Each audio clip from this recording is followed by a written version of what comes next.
తూర్పుగోదావరి జిల్లా నల్లజర్ల మండలం నల్లజర్లలో దారుణం చోటు చేసుకుంది. కూతురును వేధిస్తున్న ప్రేమోన్మాదిని ప్రశ్నించినందుకు తల్లిపై ఓ యువకుడు కత్తితో దాడి చేశాడు. దీంతో ఆమెకు నుదురు, తల వెనక భాగంలో గాయాలయ్యాయి. అంబేద్కర్ కాలనీ గుదే పాపారావు శిరీష దంపతుల కుమార్తె ఇంటర్ పూర్తి చేసి ఇంటి వద్దే ఉంటుంది. అదే కాలనీలో అమ్మమ్మ వద్ద ఉంటున్న ఏలూరు జిల్లా ఉంగుటూరు మండలం బొమ్మిడి గ్రామానికి చెందిన కార్ డ్రైవర్ గుర్రం రాజు ఆమెను ప్రేమిస్తున్నానంటూ గత కొన్ని రోజులుగా వేధిస్తున్నాడు.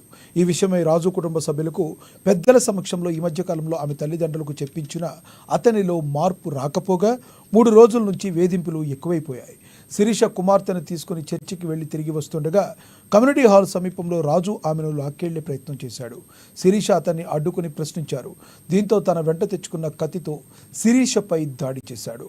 దీంతో నుదిటిపైన, తలపైన గాయాలయ్యాయి. రాజు అక్కడి నుంచి పరారయ్యాడు. తొలుత శిరీషను నల్లజర్ల ప్రభుత్వ ఆసుపత్రికి పంపించి చికిత్స నిమిత్తం తరలించారు.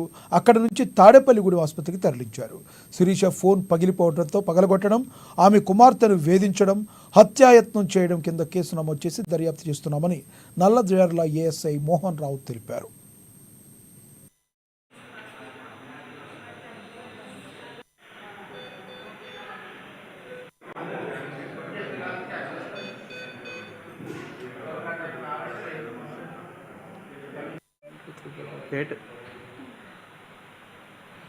అది